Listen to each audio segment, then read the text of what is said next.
The first symptom I had was really severe leg pain in both legs probably from the hip down all the way to my foot. And I had that for a good few days, was struggling to walk and just in a lot of pain. And we thought that was just down to muscle pain and just growing, because we used to have that before when I played a lot of sport. And we just thought it would be that. It had that for 3-4 days, but I was determined to keep going into school, and I played a cricket match even though I couldn't walk.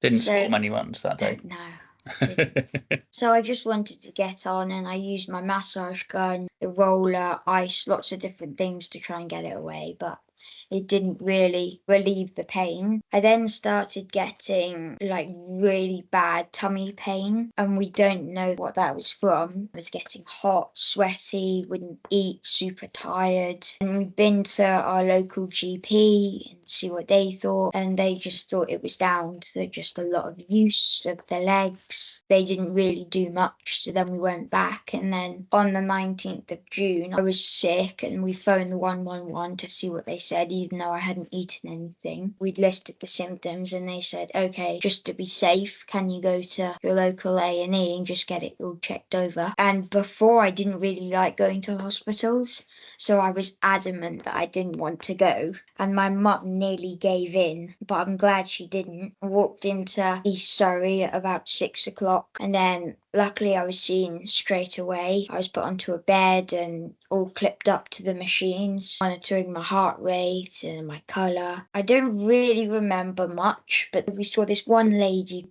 we call her the pink cardigan lady because we don't know her name. And she was the lady that first saw me, but because we went in at 6 o'clock, it was near changeover. So she then changed over and I had a different nurse. And then a few hours passed and she came back to see me before I left. And the first word she said was, how long has he been like this for? Because apparently I went white as a sheet, toes and fingers had started turning purple. That also happened at home, and that's why we also went to A&E. And then she rushed me into the resus room where she hit the big red button, and about 12 doctors came in, all doing different things, attached me to the oxygen mask, putting lines in, blood tests. But before I went in, she had phoned the Evelina saying, we may have a possible sepsis. Can you be on standby in case we need you to get down here? And then as soon as I went into the room, she phoned them again saying, we think this is sepsis, you need to get down here very quickly. And they got to us within half an hour, and there were 3 nurses and 1 ambulance driver. The ambulance driver was called Jim, and then the 3 nurses were Beth, Rachel and Sarah. Mm-hmm. And they basically just took control of the room. They sent most of the people out, so there was just the specialist people who knew what they were doing. And then I was still myself at this point. They were asking me questions. How are you feeling? How are you? And in my way, I said, well, I've had better days, just still being myself and just normal. And then once they'd started doing checks and bloods, I then started to slur my words, and we found out recently that meant that the sepsis had got to my brain. Within minutes, if it gets to your brain, you'd have minutes to live. That's when they started doing things that started to hurt. But the worst thing was I was in real pain, but I couldn't tell them because I couldn't really communicate. And then I remember the whole time I was holding Mum's hand and she was saying, it'll be okay, don't worry. You've got good people around you. And then the last thing I remember was you and Mum giving me a kiss saying, we'll see you in a little bit. And then that's all I remember until I woke up after the coma. It was then obviously a huge relief, the fact that he made it successfully into an induced coma. But then the news that he may not make it continued to come. I almost naively thought as soon as he was in the coma, that'll be okay. We're then in control. But there was then still a blue light ambulance ride from where we live up to London. Upon arrival at the Evelina, we got there just before 11 p.m. and a team of consultants, nurses were waiting for him. He was taken straight into intensive care. That team of 8 specialists then worked on him from 11 o'clock at night until probably 5:30, 6 o'clock in the morning to try and stabilize him, sort of then starting to filter his blood to get the toxins out because they just weren't happy of treating the toxins directly. Again, that was a risk because actually by that time his heart rate was so high, his bloods were getting thin with all the fluids and antibiotics that were being pumped in. So they were nervous about putting lines into his neck to be able to filter the blood out. And all of this sort of putting more stress and strain on his heart, even though he was on a ventilator at that point, but the heart still got to keep pace. So it was quite an uncomfortable 7 hours of just sitting, watching that unfold. But by 6 o'clock, they said that actually they were happy they'd got him to a position where they felt that the sepsis was under control.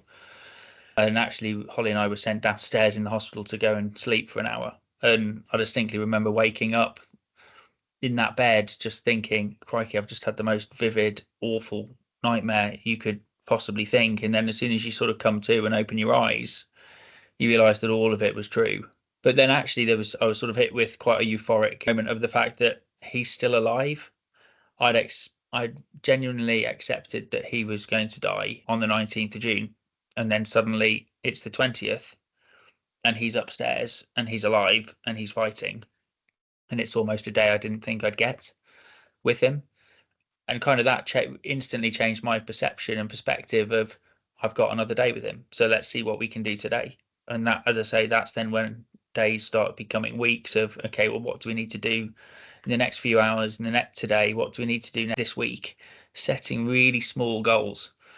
And that was kind of been my perception most days for the last 10 months of what do we need to achieve? What is the next lamppost we need to run past? And how do we get there? And you were in a coma for, I think, 4 days, 4 days before coming round. But by which time, when you came out of that coma, it was then just clear that we were just dealing with the implications of sepsis and what that had done to his body. Funnily, I actually had some really weird dreams. It was basically where I was in a castle and we had to live how the people in Middle Ages lived.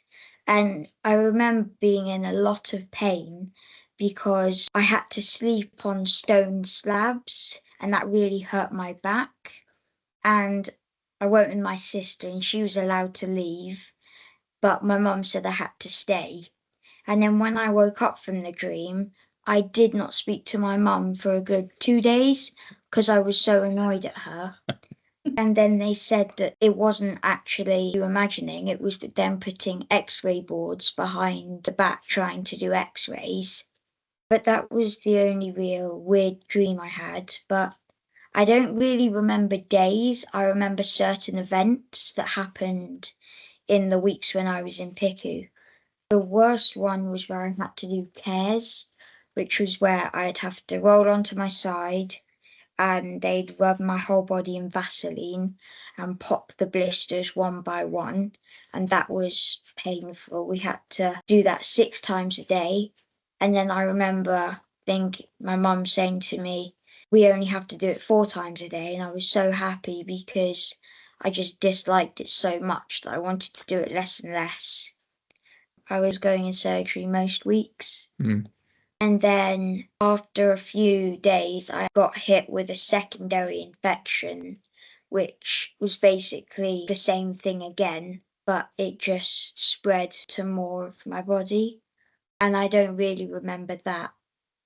Then after that, we still had to do the same things. I was just tired, didn't eat much. I don't know why I wasn't allowed much fluid, but when I was super thirsty, I had to drink squash through a small sponge on a stick. It was just rubbish because I was so thirsty. I think just the severity of what happened, it put so much stress and strain on his whole body. So not only had he lost circulation to hands, arms, legs, feet, but also he then had multiple organ failure. So his gut had failed, his liver had failed, his kidneys had failed. So actually, as he was slowly starting to recover, it was just about obviously making sure that those organs had time to recover without overloading them. It must have been weeks and weeks before the liver function came back, the kidney function came back, the gut function came back. I didn't actually lose my leg until August. There was a lot of surgeries trying to just clean it and get as much of the infection away and just keep it sterile. But I wasn't actually in much pain. I was only in pain when they started popping the blisters and trying to do more physical and intense things on my body. I think I got amputated on the 9th of August, but they didn't amputate it fully. So they took from the foot to mid shin off. When did I get the second bit They then lifted it in October. from the bottom of my knee to the middle of my shin? That's then when they got rid of the second bit, and that was my first proper amputation. After my first amputation, I was adamant that I didn't want to lose my second leg. I wanted to do everything I could to get it better. But I was very tired. I wasn't eating much. And after the amputation, I just was in bed, not doing much. I had a few trips outside. We tried to get outside every day. And it was just the small wins, like trying to stand up or going outside and watching the football or just different things that would try and take my mind off it. The worst bit was the week where I knew it was going to happen, because I was like always thinking of the worst, like what if I can never play football, or what if I lose the relationships with my friends through sports. And that was probably the biggest thing that was on my mind. But then after we had the amputation, we were just looking through loads of different prosthetics and trying to research as much about it so we knew what we need to get so I can get back to doing all of this sport. I said to my dad I want it to come from me, because then I know that she knows that I'm not afraid to tell her and that I'm scared of it happening. I think she took it quite well. We did it in the park. And I just said, unfortunately, the doctors say that I'll have to lose my foot. And then I said, we have to do this because if we don't, it's infecting my body so much that it's making me poorly again. And if we do amputate it, all of that toxin will go away and my CRP levels will go down, which is a really good thing. And she took it very well, but it was definitely hard. No, they haven't. I've still got them, and I think that's really good because the school and my friends have been so helpful. My best friend Jude, he came up to the hospital most weeks to come up and see me, and that was really nice knowing that someone's here for you and they'll do anything to help you. So after my first amputation, I was determined that I didn't want to lose my foot. I wanted to do as much as we can and hopefully get back up playing sport and running and turning. So we spoke to the surgeon, who was very experienced and he knew what he was doing. And we said, if I want to get back to this, what's the best outcome for it? And we talked, and he said the best outcome is to take one of the muscles from your thigh or your back and put it into the shin where all the tissue and the skin and the muscles have all gone. And we can do that and take some skin and wrap it round to try and heal.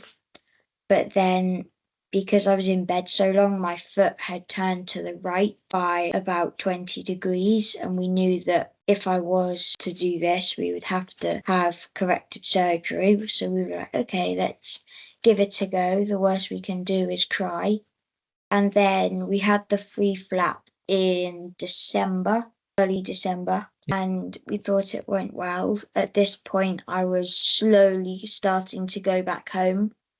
And then it was just eating a lot of calories and protein to try and make it heal a lot quicker.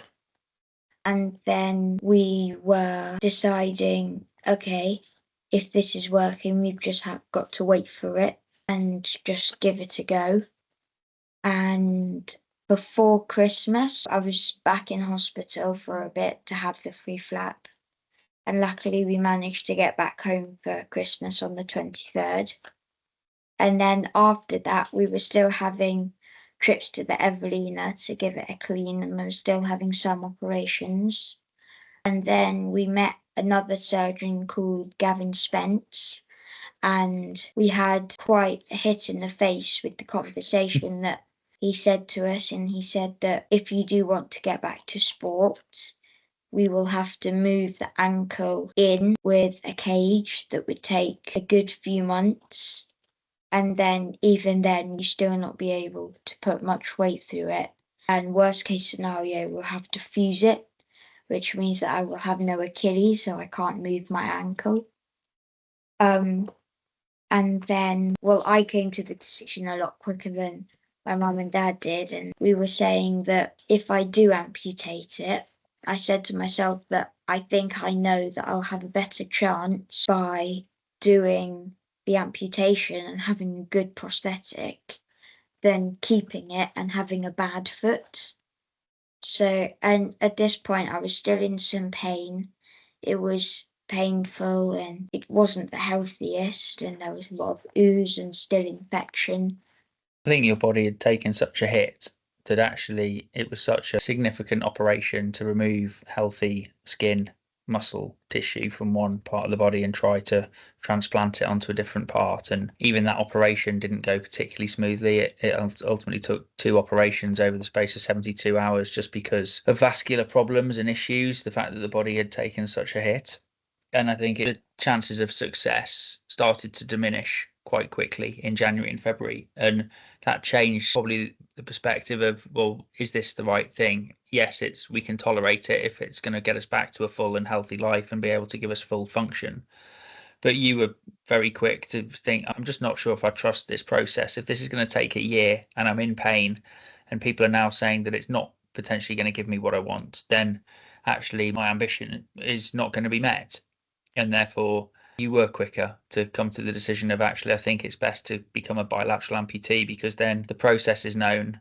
Actually, we know what the recovery is going to be. We know we can do things with some great technology in prosthetics, and therefore a good prosthetic is probably better than a bad foot and leg. And you were quite clear quite quickly in sort of February to say, actually, this isn't working. Let's just pivot and take a different path, and let's tackle a different outcome. Me and your Yeah. mum were sort of like, well, you can't put it back on if you make this decision. So we all have to be sure. But I think ultimately everybody backs your decision now in terms of it's the right one. And, hopefully in a couple of weeks' time, we're going to get fitted for our first set of legs, and we can see how you get on when you're back upright. I knew that we had a lot to do, and I knew that I wouldn't be home next week. So we tried to do things that would take my mind off it. So every day we were determined to get out to the park and go and watch the football. Or luckily, when I was in hospital, you had the Olympics, the Paralympics, and Wimbledon. So just keeping myself busy with going out, playing games, watching TV, just doing things to take my mind off it. And me and my dad had a system where we had a whiteboard and we wrote 50 days on the bottom, and we'd either have a circle or a cross. Circle for a good day, cross for a bad day.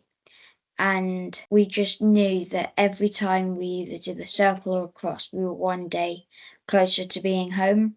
And even though it didn't take 50 days, it probably took near to 100, we still knew that we were getting closer every day. I think everybody will tackle it in their own way. I know how goal orientated Austin is, and therefore to come up with a system of saying, look, let's have a countdown to an event or a day is helpful.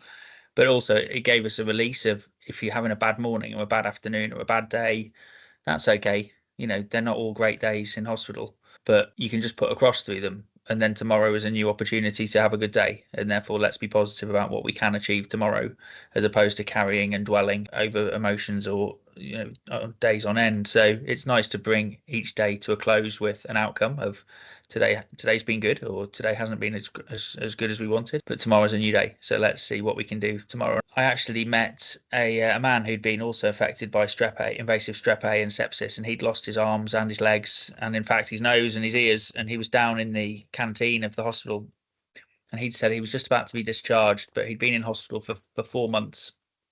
And he said every day he was sad and angry about why him, why this, the impact on his life.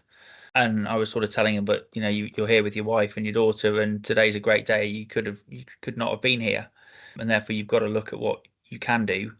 And as I left, I was obviously so grateful that Austin had kept his arms and hands, because that's a real big thing. But also just his attitude and his positivity, that every day I didn't have to go in and pick him off the floor where he was down and sad. He was actually raring to go half the time just to say what we're doing today. And that makes it such an easier journey for me and for his mum to be with him and to support him, rather than to be picking him up all the time because he was so disconsolate about what had happened to him, which he had every right to be.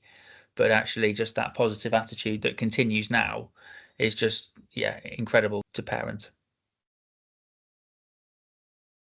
Knowing that I'm not playing sport, other people are, and this shows how competitive I am. But the annoying thing for me is I know that I'm not playing, they're training and getting better, but I'm still stuck at the same level. So I'm not improving like they are. So when I'm back on my legs, I won't be as good as them because I've missed out on such a long time of training. It just shows what people can do if they put their mind to it and they're goal orientated and they want to achieve something. We've recently met a couple of Paralympians and disability athletes, and it's great to hear their stories. So I met Greg Searle, who is a wheelchair tennis player, won silver in Paris. Met Billy Munger a couple of weeks ago as well. Obviously, he's achieved what he's achieved in his Ironman and setting himself the target of LA. And it's just great to find that inspiration from others, especially younger men, because they're more relatable for Austin in terms of having role models to say, actually, these guys are really going for it. They're determined, they're driven, they're passionate, they're motivated. And that is quite inspiring, I think, just to see what they're capable of doing and how they are. Effectively, they're elite athletes. We're just trying to raise money for the Evelina and Ronald McDonald, where my mum and dad stayed whilst I was in hospital. But then we also want to raise it for things that I might need, so prosthetics, or there's somewhere in the New Forest that has really good rehab centre. So we could go down there for a week, or a new wheelchair.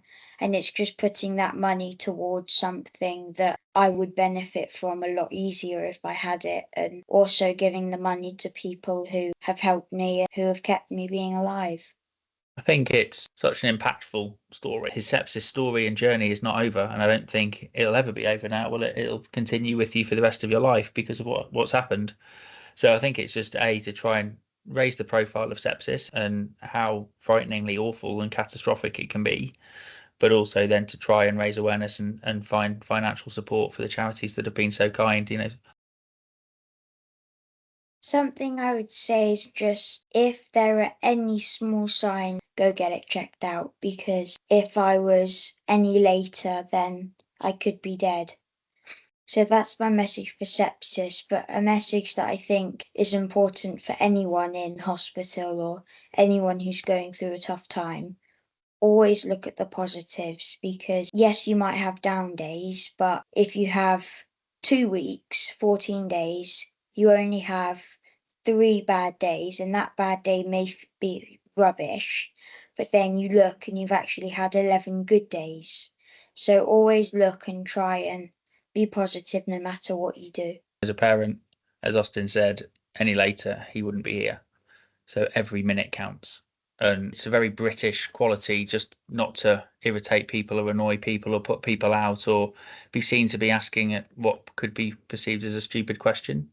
But if that is the difference between Austin being alive and being dead, then actually there's no such thing as a stupid question or putting people out. So I think act as soon as you feel that you need to. Absolutely go to A&E, absolutely inquire to say, could this be sepsis? Because if that wasn't diagnosed quickly and acted on, then yeah, he wouldn't be here. So, we're hugely grateful for everybody in the NHS that saved his life.